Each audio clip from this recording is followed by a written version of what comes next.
Okay, YouTube, once again, it's Kennard, Vernon Stewart here for the podcast. We're talking Auburn football, which we always do here on this particular channel, Vernon Speaks Sports Auburn. I want you to take a little bit of time and go ahead and subscribe to the channel, like the video, unlike it, or whatever you feel compelled to do. I want to get the comments up because YouTube has this algorithm to where, they see a lot of comments, they see a lot of likes. They're going to put this video out there. I think this one is very important as it relates to the Auburn fans. We're talking about Auburn 2020 football season projections, and we're not going to talk about a particular team today, but we're talking about what we think the outcome of Auburn's football season will be. And we're also going to talk about what the media is saying as far as what the Auburn outcome is going to be. Stay tuned.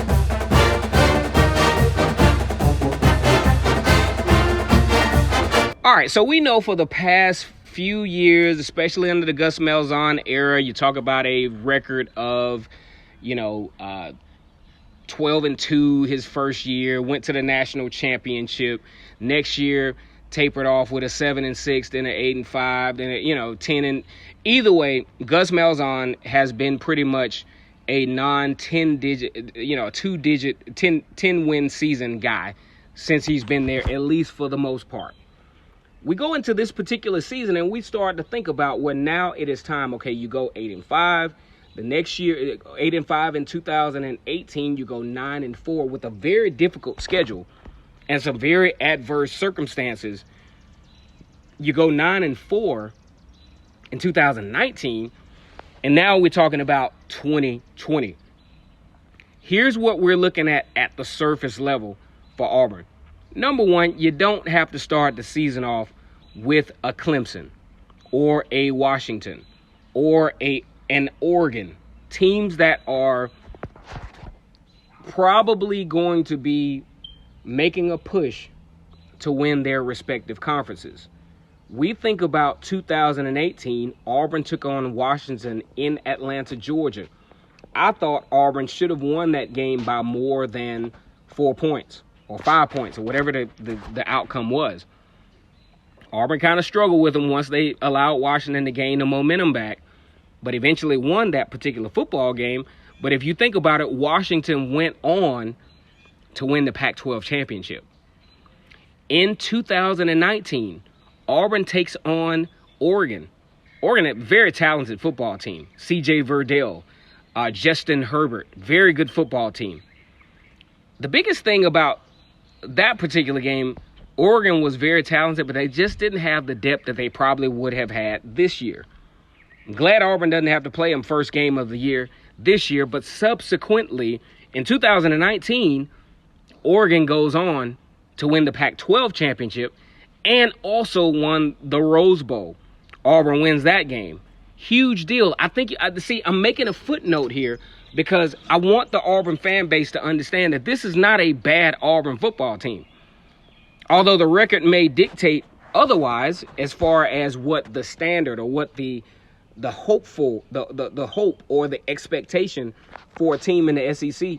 You got 2 years in a row, a team that did not win their Western Division that defeated a conference champion from another conference, another Power 5 conference that plays in the Rose Bowl. Oregon was actually one loss away. They actually stumbled against Arizona State. They were one loss away from being considered to take that 4th spot in the college football playoff. So this is not a bad Auburn football team that we're looking at. So fast forward to 2020. There are a lot of media outlets. I was kind of looking at the Down South Sports. They were talking about their predictions of Auburn football, and most of the common denomination said that Auburn should win between 8 and 9 games. Now, I casually agree to disagree, but I kind of agree at the same time. The reason why I somewhat agree is because when you look at Auburn's schedule, year in and year out, they have 3 teams on their schedule that no matter how the cookie crumbles, they got to play them. And guess what? They are not going to be typically favored in these particular games, depending on how the season goes about. And even if they are favored, it's going to be razor thin, maybe 3 points, maybe a field goal, something like that. But it's not going to be a situation where they're just absolutely favored to win the games. And those games are LSU, Georgia, and Alabama. Why is this such a big deal? Well, number one, these guys recruit on a high level. Georgia, Alabama, and LSU are usually going to be within the top 5 recruiting classes in the country. What does that mean? They can have the guys, they have the players to beat anybody. Auburn, usually around, say, anywhere from number 12 to maybe at a high point at number 7 and number 6 recruiting class, which isn't bad at all. But when you're competing in a conference to where you got to play the 3 teams that recruit the best, things get a little sketchy. You got 12 games in a season. 3 of them, you're not favored to win, so that's kind of puts you in a bind to begin with. Now, when I look at Auburn in the 2020 year, the schedule is much more manageable, at least at the front end, but on the back end it gets real brutal. So to begin the season, Auburn has Alcorn State, which is a respectable team in the FCS SWAC conference. They have had a great history of football, including the late Stephen Air McNair, probably one of the most famous the most famous players to come out of that particular school. Auburn has them first of the year. I think Auburn wins this game because Auburn's just got more talent and, just should win the game. Following week, they have North Carolina. Mac Brown, those guys have recruited very well. That is going to be a game that is going to test the boundaries as to where Auburn is going to go long-term in this particular season. Auburn wins that particular game and then spearheads down into Georgia. That's where things get real tricky. Auburn has to go to Georgia, which they have not won in Athens since 2005. Now, here is where Auburn could potentially have an advantage. Number one, Georgia does not have Jake Fromm anymore. They still have a wealth of talent, but they don't have that solid spot at quarterback. I think over the past few years, if Auburn could have some type of, consistent offensive production against Georgia, they could beat them. They could beat them. They don't do anything that really stands out as far as things that scare you offensively. But if you could, if you could get about 28 to 35 points against Georgia, you probably can beat them. The challenge is, I think Auburn, it's kind of like a even kill here. Auburn actually has Georgia in October versus November, which means you can solely concentrate on Georgia without having to worry about having to play Alabama a couple of weeks later, which helps with the game planning, which helps with the prioritizing. Then you have Texas A&M the following week. Then you have a bye week to end the rest of your stretch. So, do I think, Auburn will be favored to beat Georgia? It all depends. Georgia has a very interesting matchup against Alabama early in the season. That's going to really, really tell where this Georgia team is, and that will dictate how that particular game is going to at least be predicted. All right. So then you have the following week, you have Texas A&M, which we're going to talk about very specifically in another video, because Texas A&M and Auburn had developed a very unique rivalry in the SEC West. I am not ready to say that I think Texas A&M has Kellen Mond coming back for one more year. As a matter of fact, that's going to be a very key factor because Kellen Mond has a lot of experience. In the SEC, has had some really tough games, and that's going to be a very interesting matchup. And more than likely, with that particular, game being played at, that game being played in Auburn, is going to be a key factor. This year, Kellen Mond is a junior, and he's done some great things at Texas A&M. Especially his second year, where he threw for 3,107 yards and 24 touchdowns, only 9 interceptions. It's his senior year. He's going to be considered among the top quarterbacks returning in the SEC conference. So that's going to be a very interesting matchup for the Auburn Tigers at home.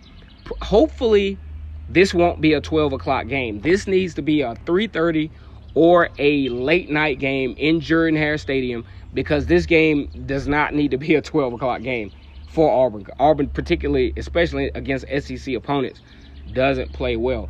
So that's one of the toss-up games, right? So let's just say Auburn were to lose that particular game. Those are the tough ones. That's why it makes it very difficult to predict Auburn's schedule, because in the SEC, there's only so many wins that can go around. The SEC recruits at such a high level, any team can be beat on any given Saturday. LSU, Georgia, and Alabama is not as likely because the talent level is so high. So we're going to see where Auburn falls in this particular category. Typically, they've ended in a stratosphere a little bit above Texas A&M, but Texas A&M has recruited well.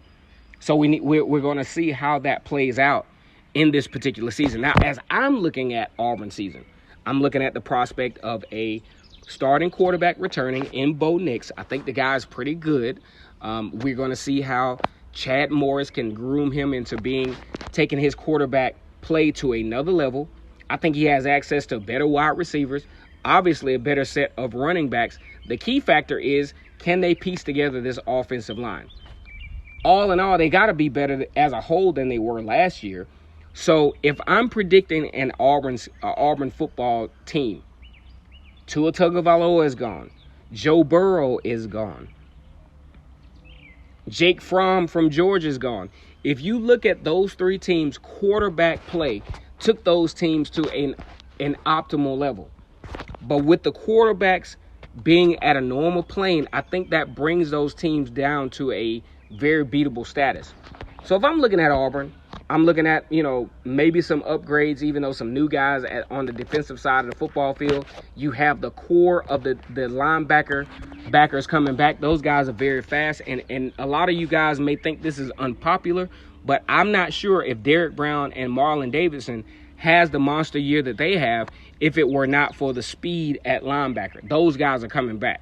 You got Smoke Monday, and you have Jamie and Sherwood coming back. And also you got some supplementary guys like Marco DeMio, who will probably challenge for the field cornerback position. And then you have some guys that have been in the past recruiting classes, like Zion Puckett, who will add some supplement to the secondary.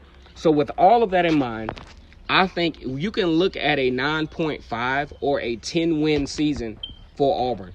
The two losses are going to come either between LSU, Alabama, and Georgia. I think Auburn beats LSU this year, but the two games against Alabama and Georgia are toss-ups.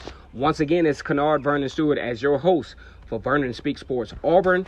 Go ahead and like the video, comment, and subscribe to this channel, your channel, if you're an Auburn fan. And as always, it's great to be an Auburn Tiger. War damn Eagle.